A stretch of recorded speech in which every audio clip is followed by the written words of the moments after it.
Welcome to this first newsletter that we're doing in audio and video form so that you can access it in a different way. I'm just going to be reading it out for you, and this theme is reminding myself of reality. I've removed my bed to sleep on just the mattress. I know this is not likely to impress you. It would be more impressive if I slept on the floor without the mattress. But this is not about the sleeping. This is about how I wake up. I'm now waking up on the ground, and this is a daily reminder of humility. It's a reminder for me of the profound limitations of thinking and the thinking that I know. The veery is a little bird that lives in North America and migrates over 4,000 kilometers south once a year. In the Netflix program Connected, an observer of the bird noticed that the departure time varies every year. He was curious about what would make the veery leave early, considering the risk to its young. He wondered about all of the different factors like food, their arrival time, etc. that could be the reason for its early departure. In the end, he thought that perhaps it had to do with the journey itself.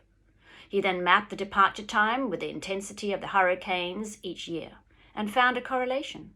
The birds left early when the hurricanes were particularly intense and in that way avoided getting caught in them. In other words, the birds could predict the intensity of the hurricanes weeks before it happened. In 2018, our bird watcher, contacted the Center of Meteorology and asked them what their prediction was for the hurricane season this year. They thought the hurricanes would be mild. He responded that his bird said otherwise. They had left early. The birds were right. Now I know that we can't say 100% that this is the way it is. However, it opens our minds to something bigger at play. How can a little bird have such knowledge? How can it find its way to Brazil every year, to the same spot where it was the year before? This story reminds me of the importance of humility. There is magic out there.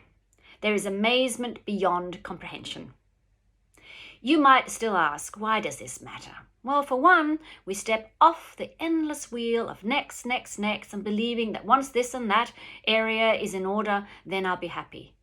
I think the big thing for me is that it gives me my life context. For me, this is what it's all about. It's all about becoming conscious. This is the ride.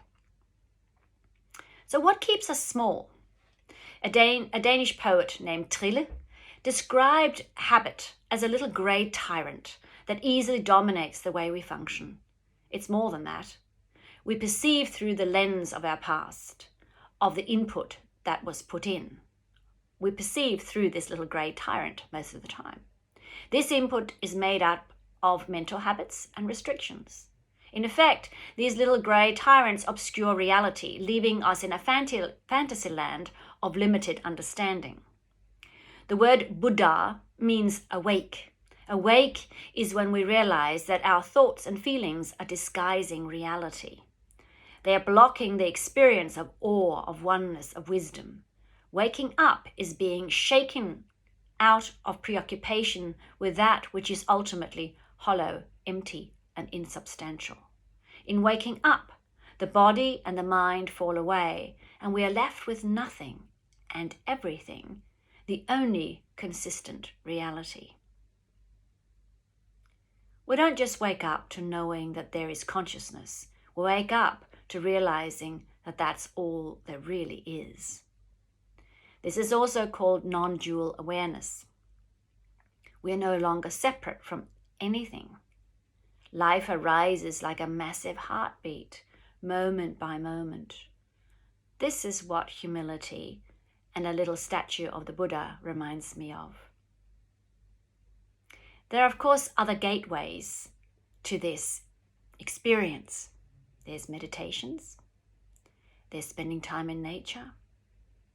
There's just being with our senses. There's reading poetry. One of my favorite is the 12th century Meister Eckhart. He says, "The eye through which I see God is the same eye through which God sees me.